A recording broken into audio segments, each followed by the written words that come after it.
Started. Great morning, everybody. Welcome to BMG. Our topic for today is success is a choice. Before we really dive in, I want to share a quick story with you. Everybody here is familiar with Sylvester Stallone? Okay, great. I'm not sure if you know his story, but it's a very fascinating one that is a great derivative of success. Sylvester Stallone was living in New York, and he was a struggling actor, barely eating, barely getting by. In fact, it got so bad to the point where he was homeless living in the metro. He was sleeping in libraries, and it was so much despair that he ended up selling his wife's jewelry to eat. It got so bad to the point where he had to sell his dog, his best friend. He was sitting outside of a liquor store, and this guy walked out, and he ended up selling his dog for $50 because he said most days he was more concerned about the dog eating than himself eating. Very tumultuous time. During this process, when he was sleeping in libraries, he started to read the likes of Edgar Allan Poe and many other people. And this is when he put the script together for Rocky. Now, this is in 1980. Okay. So he went to a publishing house and they offered him $300,000 for his script, which in today's inflation adjustment, putting it up to our standards today, that's roughly $1.3 million. Imagine going from sleeping on the streets, barely even having any food, to being offered $1.3 million for something that you wrote. He denied it because he wanted to be the lead actor in the movie. Everybody told him he was crazy. Finally, he settled for $25,000 for the script to be the lead actor. The first thing he did, he went back to the gentleman. He stood outside the liquor store and waited for him to come to buy his dog back. And the guy petitioned with him that he needed at least $3,000 for his dog. They settled to put the guy in the movie, and he's in the credits and everything. Crazy story. But the point is, success was a choice for him. He had an unwavering core value of faith. And if he did not show up every day and believe in this bigger opportunity, believe in himself, he would not be the person that we know of today. So I'm going to go ahead and dive in to the PDF. Again, everybody should have this right now. We started off by posing this to the group. If you can take a moment to define what success looks like or what it means to you. And I want you to think about that as we're going through these tips. Now, these are going to be some high-level tips. This stuff is going to be implementable today, and this stuff works. This isn't just stuff that I've made up. This is from extensive research, sales organizations, lots of books. Number one, be confident. High energy level people, when they walk into the room, they exude confidence. Here's some really quick tips on ways you can implement this today on Zooms, meetings, whatever it is. Number one, smile. It takes less muscles to smile than it does to frown. There is a neurotropic and neuroscience benefactor behind smiling. It helps us. This is a good thing. Another one, you guys may be familiar with incantations or a power pose. I'll give you a really simple example. A power pose basically takes your physical being and puts you in a powerful position. So a lot of people will do like the Superman pose. You can do little things like this in 2 minutes, and it will absolutely change your state of being. You've got to realize happiness is a state of mind. It is a choice. We can do little things to leverage our body and our psyche to put us in a powerful position. So those power poses absolutely work. If you want to take that a level further, the power pose really only includes our physicality. The incantation would equally include our psyche, our mental side. So that might sound something like looking in front of the mirror at the very beginning of the day and building yourself up. Affirmations with a power pose. When you combine these things, you get the best results. Posture. This is a simple one. Sitting up straight, walking straight, standing tall. These, again, exude confidence. Speak from your belly. A lot of people will taper off voice inflection at the end of their sentences. Whatever you believe, at the end of the day, this does not portray strength and confidence in your speaking. So just be conscious of this. If you guys have probably read the book, How to Win Friends and Influence People. That's a great one by Dale Carnegie, and he goes a lot more in depth to some of these. There's another lady that has a fantastic book. It is it's behind me somewhere, 96 Ways. I'll find it and reintroduce that. But that's a really good one on a bunch of very quick little tips that you can implement for this as well. Short and sweet. You know, they say that people that have the most knowledge and consciousness say the least. So being aware and present, you don't always need to speak everything into existence. Keep it short, keep it sweet and concise. So exuding that confidence. Any questions on this one? Pretty straightforward stuff, right? Does everybody feel like you can take at least one of the things from that for today to implement? Okay, awesome. Awesome. All right, this is a really big one. Knowing your why. If your why is strong enough, the how will reveal itself. That's just a fact. So you can do this with somebody. I personally believe that you get better results from doing this. But if you're by yourself and you want to get to that why, ask yourselves a series of questions. Now, these might not be the only questions you ask yourself, but this is a really good place to start. So I like the 5 whys, and that starts with, well, why is this important to you? You say that you know your why, but why is that important to you? And you take that a level deeper and a level deeper and deeper and deeper until you get to the root. Not always, but often the root is some derivative of us identifying that we have a greater purpose and cause here on earth.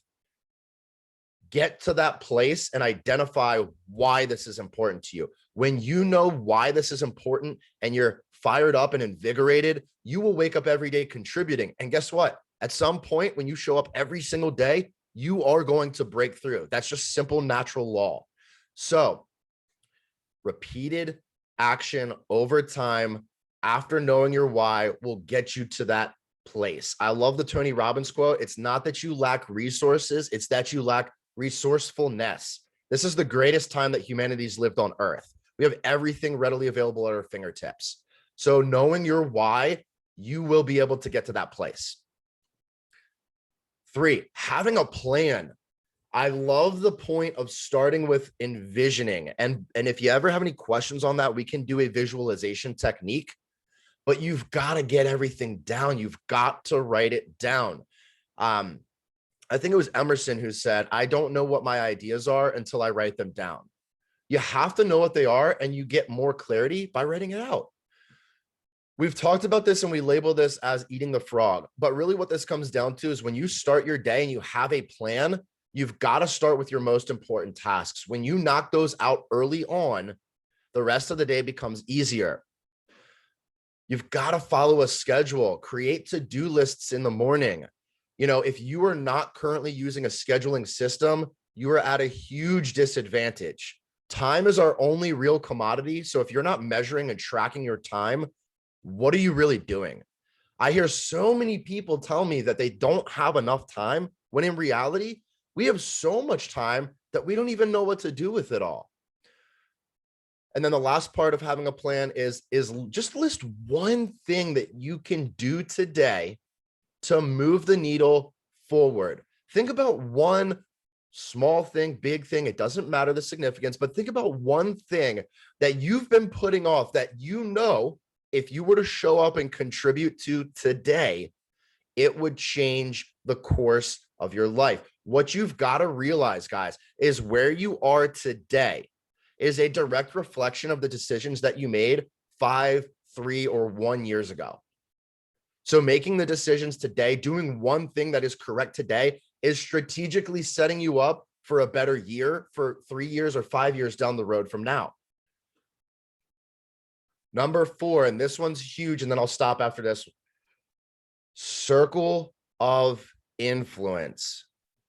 You can find somebody halfway across the country online that you really aspire to be like, start a conversation with them through the internet, and have them in your circle of influence. We've never had that capability at this rate.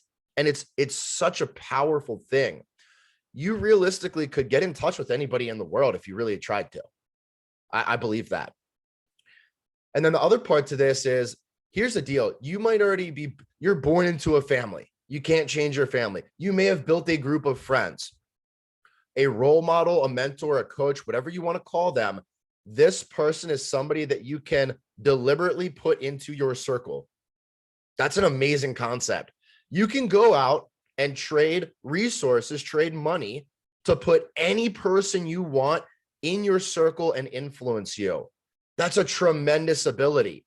The level that you'll gain from what you're giving, it's a really great trade-off. So I'll stop here real quick. Does anybody have any questions or thoughts or stories on the points that we've shared so far? Okay. 5, never stop. Do you have something, Bob? I'm sorry. Of course I do. Well, fire away. I want to hear it. So it goes right back to the very beginning, the very first one. I mean, almost every one of these triggers me to say something, but I'm going to go back to the very first one because I think it's a valuable lesson that I learned that goes right to this, and that is be confident. Um, so when I committed to changing from being a social worker and working in business, I wanted to work at IBM, and everyone said that I could not get that, I couldn't get a job at IBM, let alone an interview. When I got the interview, I completely flubbed it. I knew 15 seconds into the interview that I was not going to get this job. And so I had the confidence to, or maybe anyway, I asked, all right, I know I'm not going to get this job. Just tell me what it is that why I'm not going to get the job. And he told me, and it was the thing that changed my life then. And I share it now. So if anybody needs to change their life, it will. And you just said it here. He said, you showed no confidence, none at all. When I asked you what you wanted to do, you were wishy-washy. You weren't even sure. When I asked you what can you bring to IBM, you had no idea. He said, but on your resume and in the test that you took, you're totally prepared for this job. I would love to hire you for this job because you're smart and a master's degree and all that kind of good stuff. Everything shows, but you had absolute zero confidence in yourself. How could I possibly hire somebody who has no confidence? And I said, shit, that's all I need. And I worked very hard, and I still do. And I took Dale Carnegie before anyone on this call was even born. I took the course. It was a 9-month course. It would change my life, and it all comes down to confidence. If you don't have confidence in yourself, no. If you have confidence in yourself, everything you will accomplish everything. That's not. It just starts with confidence. So I was so happy when I saw you put this word confidence at the beginning of success, and it's Thank, confidence in every single moment. thank you so much for sharing, Bob. I think there was a golden nugget in there. And this reminds me of a simple concept. If you today were to go out on a walk with somebody, one of two things will happen. You will either match their pace or they will match your pace. And this ties back to confidence because whenever you walk into a room, whenever you're conducting an act, whatever it is, you're either influencing somebody else or they're influencing you. Now, this isn't about winning every single battle, but if your intention is to influence others and help them, that confidence is rising and people can see and feel that. But thank you for sharing that, Bob. And you're absolutely right. So anybody else before we go to 5? Okay, cool. Never stop learning. This one is huge. And I want to put this in a little bit of a different frame that we don't normally approach. People attempt to move away from consciousness when they have to face adversity. And here's a great example. People will hide behind the mask of alcohol, drugs, sex, food. There are many vices that we can hide behind. The truth is, the alternative is extreme consciousness. Instead, on one side, we hide ourselves from consciousness. We don't face the problems or dilemmas that we encountered. And then what happens? We create habits, emotional interpretations, and responses. And later in life, that becomes our identity until we stifle it or change it. The opposite side to that is having so much consciousness that you are extremely aware and you come to these situations as a person of ownership. So the form that you learn is not the important part. It's that you are taking that approach. Being on this group is an example of learning, right? You get to hear other people's perspectives. You come up with your own ideas, attending other webinars, reading books, listening to podcasts or audio tapes, seminars. The list goes on and on and on. But successful people, they never stop learning. It is a part of the identity. It's a part of the process, because you have to understand success is different for everybody. But I would venture to argue that your definition of success has something to do with progress. And in order for us to progress, we have to continually get better. To continually get better, we have to increase our skill set. We increase our skill set through personally developing, through learning. So that's just how you get to that next level. You've got to constantly be learning. Number 6, master of implementation. I want to share a story with you. I know this individual, and this is real. I know this guy, and he's a brilliant individual. Last year, he read something like 270 books in 1 year. Okay, 270 books in 1 year. Astounding. I went to him and said, that's amazing. I'd love to hear what some of your top books are. What would you recommend, etc. And as he starts to share about these books, my follow-up question was, what have you done to implement this information? Have you written a book? Have you written an article? Have you joined a podcast? How have you directly implemented this information to impact somebody else's life? The truth was he hadn't. So my next thought is, how many hours did you spend to read 270 books in 1 year and you've implemented nothing from it? So it's kind of a waste of time, isn't it? So my point to you is that, look, we're going through 9 tips today. You are not going to be able to implement all 9 of these today, although maybe you could. My challenge to you is just to implement one. Just take one thing from today and implement this into your routine today and see what results you gain from it. You don't want to be that person that does all the work. They spend all their time showing up to learning events, and then they do nothing with it. It's utterly useless if you take that approach. Any thoughts or comments on this? Sure, I'll chime in. Because I do IT for a living, I'm constantly learning. Every day is my classroom, and I'm constantly taking to school. Old school, new school, preschool, summer school, and even night school. So you can't be in IT and not continuously learn. And so I'm a very big advocate of learning. Every day I'm reading websites. I'm implementing new things. I'm getting my M2 MacBook Air today, Keegan. So it's always school, and for me. And so you have to, learn to grow. If you're not, then you're going backwards. And so that's not just applying professionally in life, but also personally in life. I come from a family of narcissists. I'm the only empathetic one in my family. And I can't tell you how many times my family doesn't change, or doesn't admit to wrongdoing, and there's no sense of hindsight or reflection or accountability or responsibility or accountability to say, okay, I need to do better than I was before. I need to try to improve on who I was and better myself and learn from different things and to be a better person. So when you have those examples, it's easy to say, okay, do I go down the road that my family does and stay stagnant or get worse, or do I change and not be like them and to make my life better and learn from their mistakes and not repeat them for myself. Absolutely. If you're not growing, you're dying. That was a quote that always stuck with me in the sales force. If you are not growing, you are dying. And that's the essence of what you just said there, Matt. It is that we have to constantly be developing and growing. And that comes through learning, comes through information, hearing other people's ideas. Now, as we grow older, we get mature and we realize that we have more capability of rejecting or accepting people's ideas. The great thing is you can take in information all day and not accept all of it. You can say, hey, that's great. And I love that perspective. It's just not what I believe, right? So that growth is a necessity.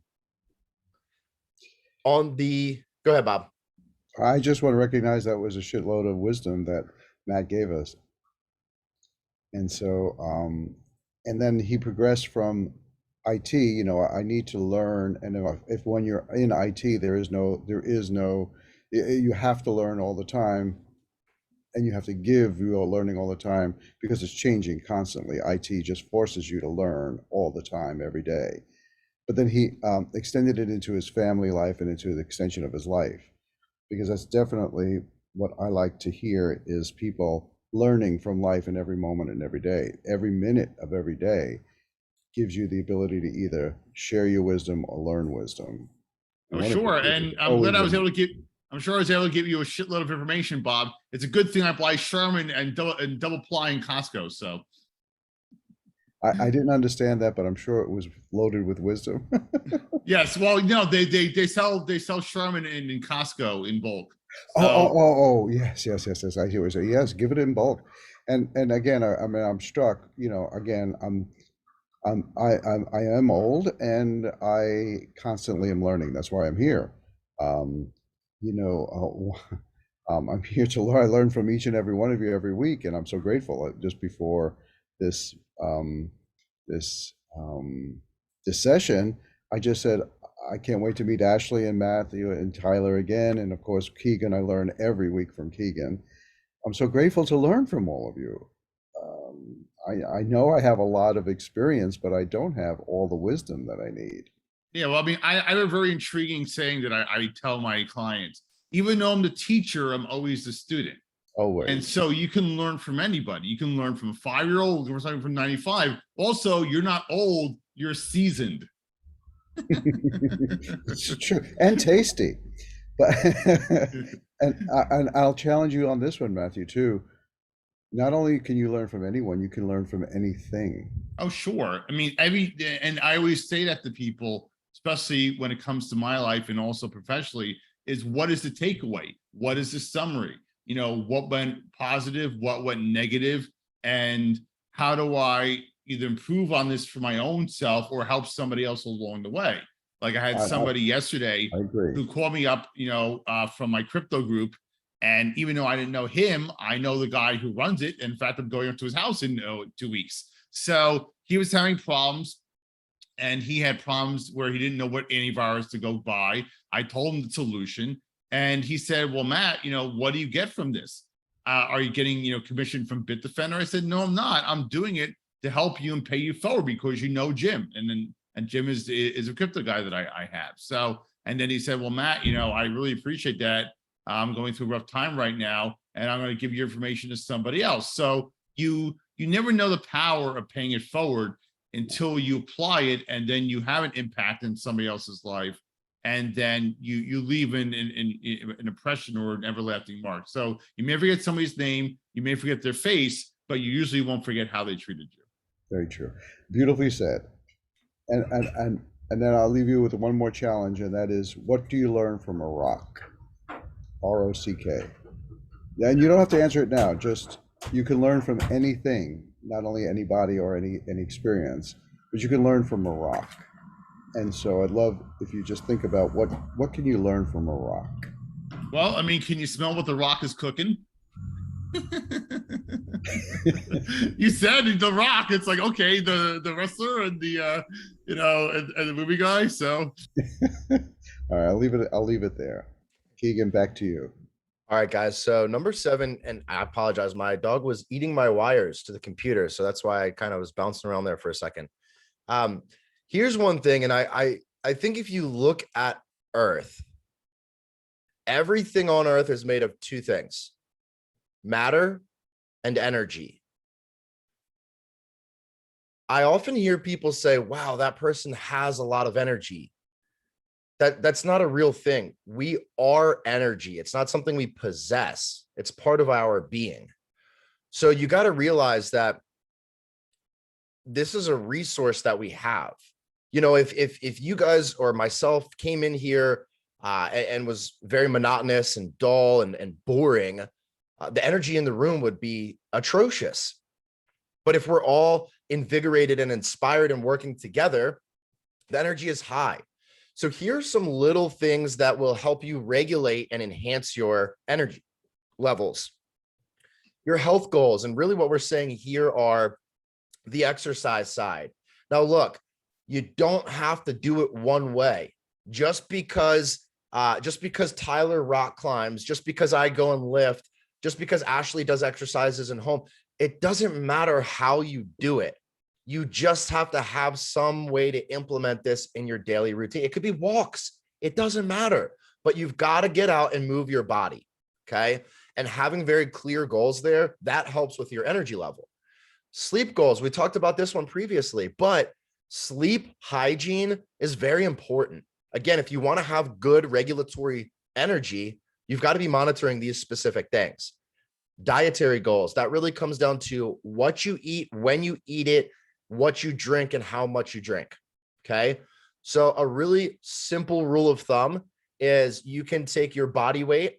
So let's just say you weigh 175 pounds. Then you want to consume 1 ounce of water, or actually it's a half, depending on what your goals are, half an ounce of water for each pound, right? So that would be what? 87.5 ounces of water if you're 175 pounds. So that's a simple rule of thumb.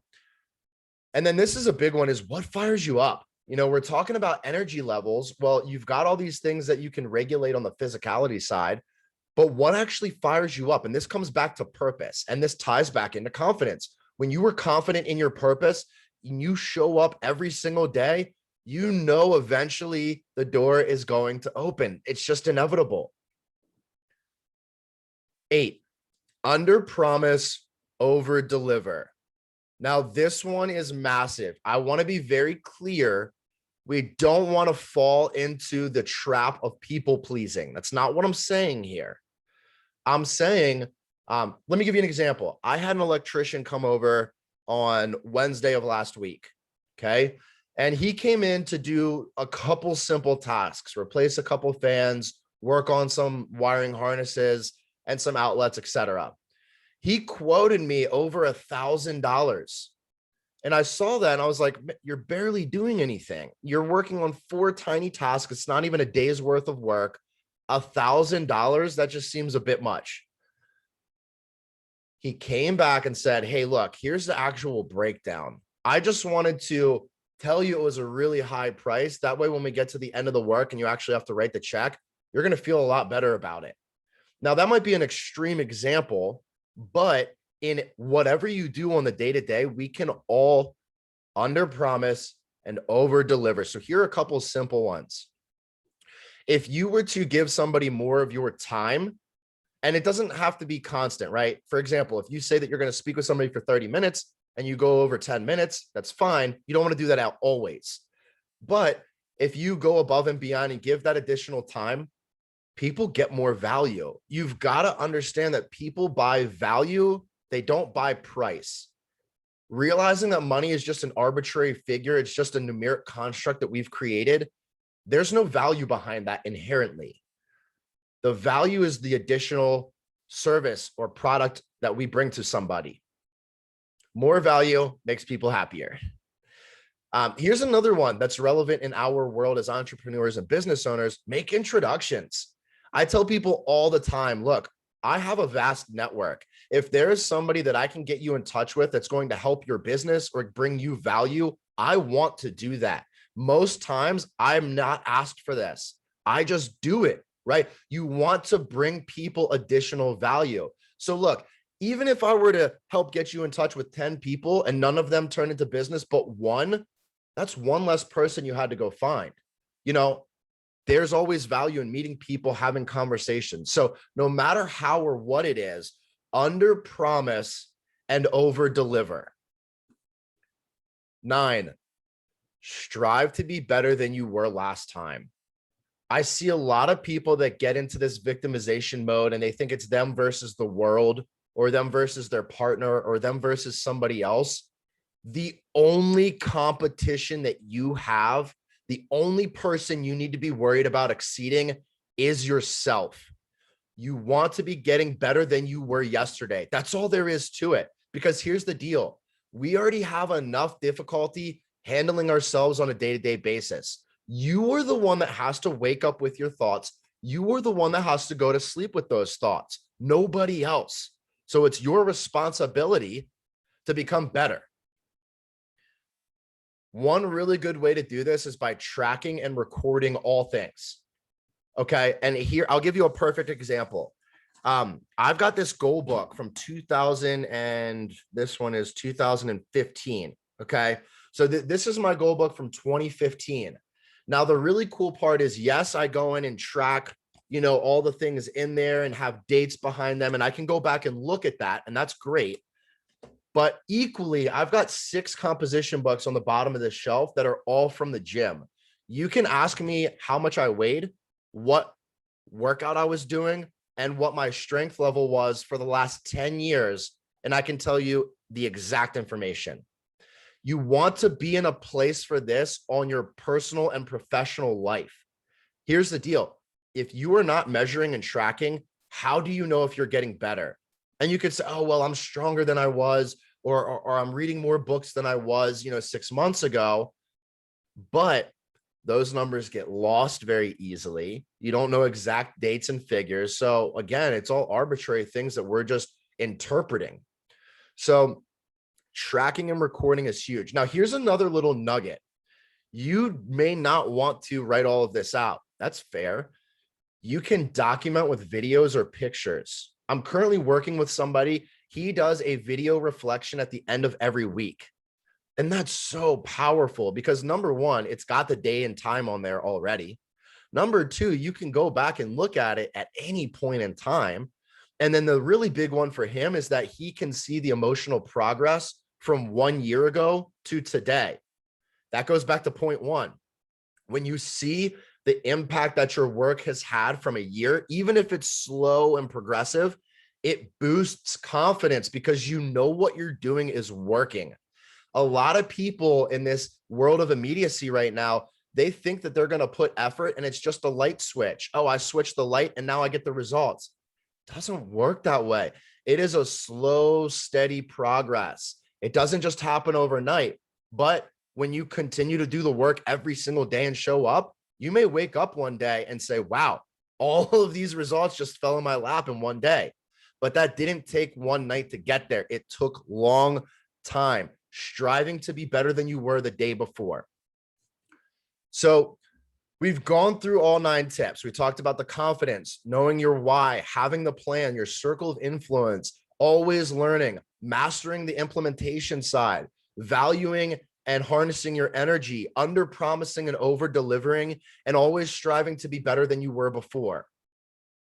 I'm curious if anybody has any other tips that you would like to share or emphasize on.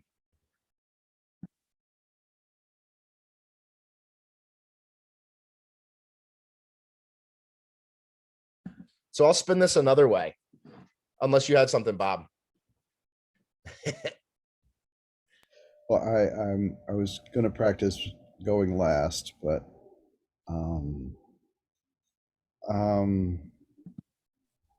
of course, I believe everything. I not only believe, I live everything that you say here. There's nothing new. To see it all like this and to hear it all is very validating. To learn all of this is perfect. The only thing that I have stretched myself on, and I'll continue to stretch myself on, is that this is in every moment. This isn't for the future, and I don't measure myself against the past. So when you gave the challenge before, just pick one of these, I'm like, no, I'm picking all 9 of them. in every minute of every day, because it's every minute of every day that I only get to show up confidently and successfully, which brings me to the bigger stretch that I've learned over the past couple of years, and I'll just say it and see how it lands. Success is a state of being. It is not something to get to. It is the way I show up in the present moment. And if I show up in the present moment all 9 ways that you've described here, I am successful. And I will, and with the learning being, though, the thing that we talked about before, as being the thing that will make me better. If I just keep learning in every single moment, the sum of it just gets, it's the sum of it. And I don't have to worry about where I'm going, and I don't have to worry about what I did before. I just have to worry about the present moment. Success is in the state of being, not something I will not be successful, as I used to live my life, when I get a graduate degree, when I get a job. I'll be successful when I write a book. No, I'm successful right at the very moment by doing all of these. Beautifully said. You just unveiled 2 really, really powerful nuggets as an overview. So one of the things that I love that you said, Bob, is that often we take a qualitative approach, meaning if I do this, I expect this to happen, right? And so, I'll be successful when I get the degree, right? That's what I'm saying with the qualitative approach. So I do think that's a huge distinguishing factor, because here's the deal. Let's just say there's 2 people, and one gentleman says, you know what? I want to go live up on side of the mountain. I want to have a garden, and I want to catch rabbits every day. And he goes and does it. And he buys his lot of land, and he slowly starts to till the land, and he slowly starts to build his rabbit traps.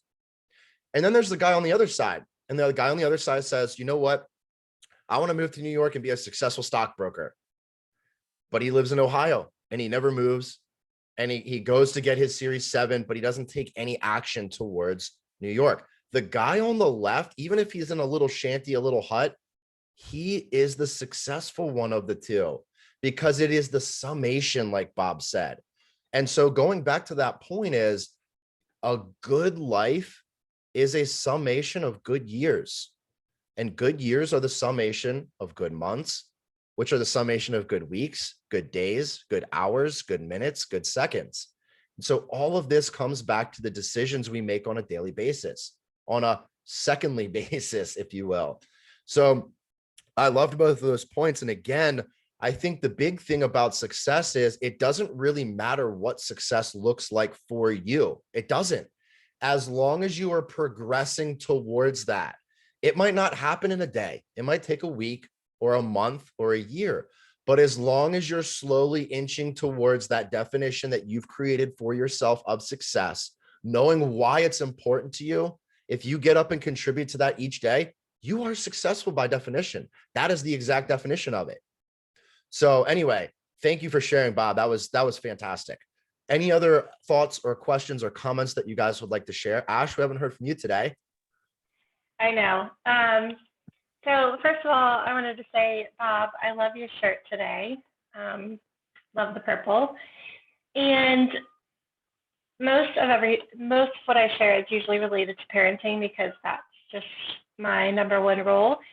And a conversation that I had with my mom, like several months ago, that just still kind of sticks with me, is like, at the end of the day, no matter what, you're going to be exhausted. If you're not exhausted, you're not doing your job. And so it's like with parenting, like I'm going to be exhausted no matter what. So I might as well be giving it my all to make sure that like I'm being successful in the day. You know what I mean? And if there's any area you can learn from all the time, parenting. And it's interesting, I just started a new book, and the author specifically said, like, I want you to read this in, like, if it's just one page at a time, great, as long as you're taking what you need from it. And he's like, make it messy, like write in it, dog ear, all this stuff. And I'm like, oh, because I'm so like, I want a bookmark, like I just want to, you know what I mean? I want to keep it neat. But like what Keegan said, like if you read all these things and you don't take anything from it, you know what I mean? Like I feel like it kind of helps me change my mindset when I'm going to read a book. It's more of a study. It's more of work rather than like just knowing, oh, I read today, check it off. You know what I mean? And I think that was all that I wanted to say. Great perspective, Ashley. One of the things that really stands out for me is to be results driven, right? I mean, there's this individual that I know, and he claims that he works about 10 hours a day, 6 or 7 days a week on average. And then I go back and look at his results and I'm like, okay, so you say you're working about 70 hours a week, but what do you have to show for it? I mean, you haven't actually generated any results. You haven't actually moved the needle forward. You've done tedious administrative work, which is great, and you're getting things accomplished, but you're not gearing towards results. So, you're absolutely right, Ashley. When you read something, and you have all that information in front of you, it only means anything if you use it to get results. Now, another part, and I want to make this distinguishing factor about something Bob said earlier, is that these are 9 tips that are absolutely implementable and people can definitely use them, right? Bob is seasoned. He's been doing this. He knows how to implement this stuff. For somebody who never has used this before, you've got to start small, right? So, somebody that's a veteran like Bob, that's been doing this for a while, that is knowledgeable, that has the capability to implement all of these things, that's amazing. So then it comes down to your self-evaluation. Did I incorporate these things in my day today? Somebody else who's just being exposed to this for the first time or watching this video that doesn't really have a whole lot of grasp on personal development, just start with one tip, one thing, and implement that in one area today. Create these baby steps. Often we'll see people attempt to take on a goal comprehensively in one sitting, and then they get frustrated and flustered that they haven't accomplished it. Well, of course not. It takes a lot of energy repeated over time. So it's not necessarily about surmounting and tackling this massive goal at once. It's about implementing in baby steps and creating it as part of your identity, part of your habit. So again, I would challenge everybody in here to, if you're seasoned, if you're comfortable, implement all of these. Absolutely. If you're just getting started, just pick one thing and start small and do this repeatedly over time, and then add another and another and another. So any other questions, comments, thoughts? Again, just based on what you just said, I take it 2 different ways. Thanks for reminding me that I wasn't always like this. There was a time when I did not know any of this. There was a time when I was in the dark. I didn't know all of this, and I learned it over time. So, and some of these things I just learned this past year. So it's, you don't, and I like to say I'm seasoning. I'm not seasoned, because I'm not done yet, right? Check with me a month from now and I will have learned so much more. So you don't get to a place where you've implemented all of these, or I agree, you start somewhere. I didn't know any of this. And yet today I know, or at least I think I know as much as I know about all of it now. And I'll know more tomorrow. So there is no beginning, there is no end, there's just doing. There just is being all of this. It sounds like Bob is mentor marinating over here. So in terms of learning more information. The other thing also, Keegan, is the 190% in the corner is how you make a word bigger so you can sit there and see more. So there you go. I learned something new. I just figured that out. I was looking down here. It's like it's not the ones on the bottom. It's the 190% in the corner that will make the document larger. All good stuff. All good stuff. So really quickly, we have about 9 minutes left. I'm curious if, and you guys can just shout this out. It can be a word, it can be a sentence, whatever you're comfortable with. I'm curious what areas in life or in today, what areas in today can you implement at least one of these tips? What's just one area today? Do you have a call coming up or a Zoom coming up, or maybe you have a task at home? Whatever it is there one thing that you can implement today?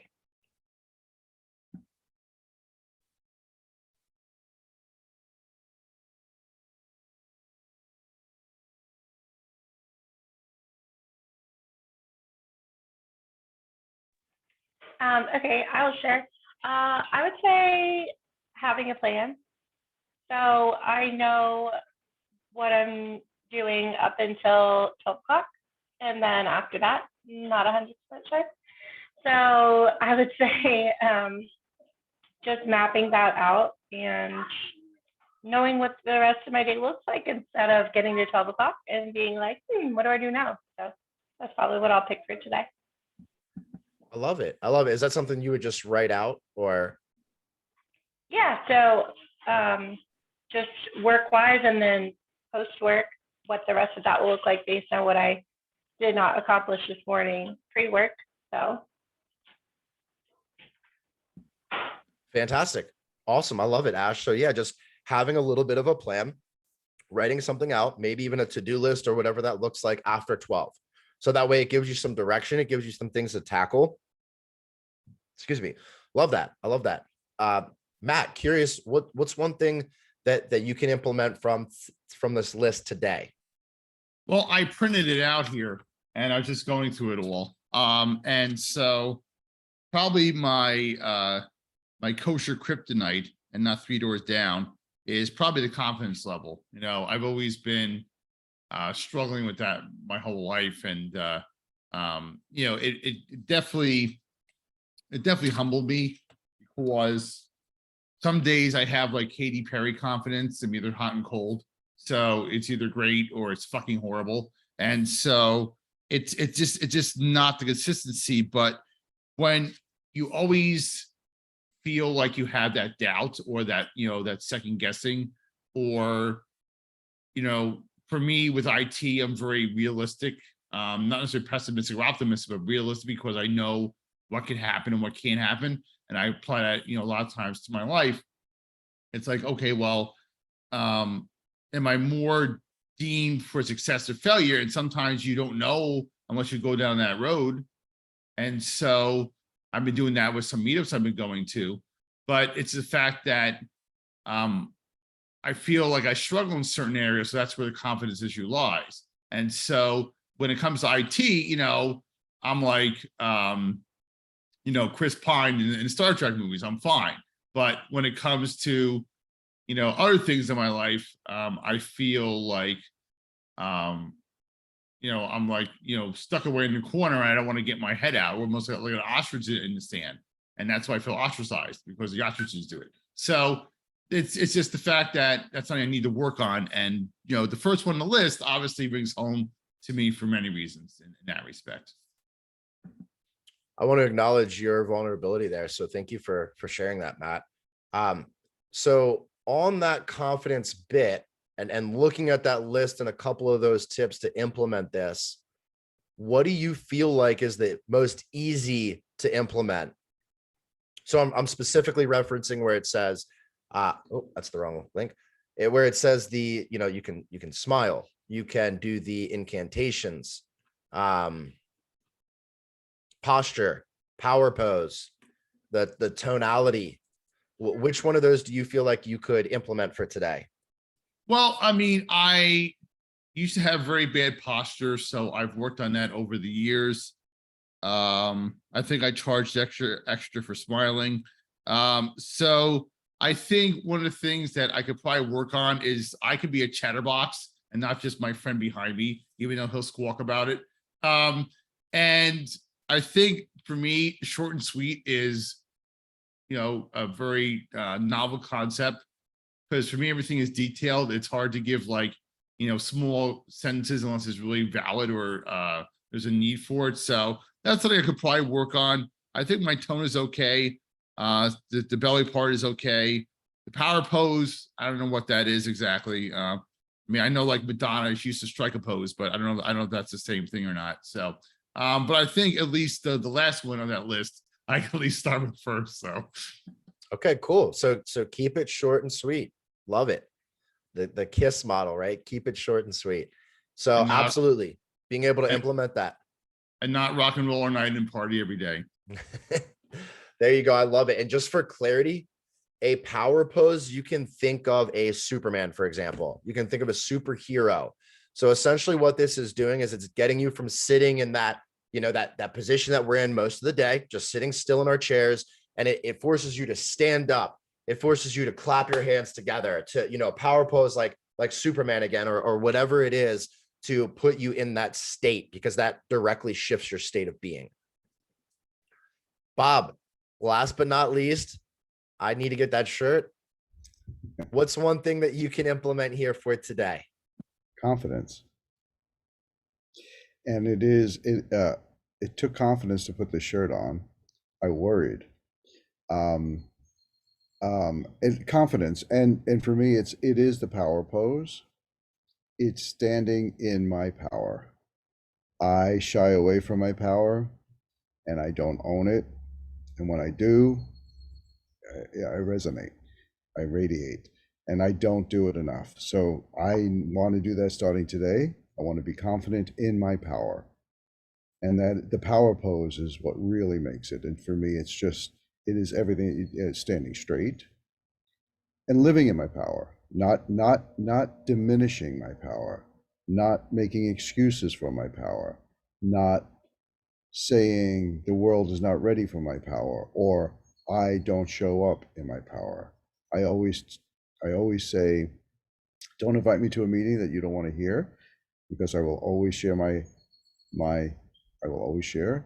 But there's one area that I don't share because I'm not confident enough, and I'm almost ready to be confident to share that in the world. Is that the spiritual side? Yes. Okay. Yes. Absolutely. I love it. So being able to exude this confidence throughout the day today, because you know that you're an enlightened being, you have everything within you.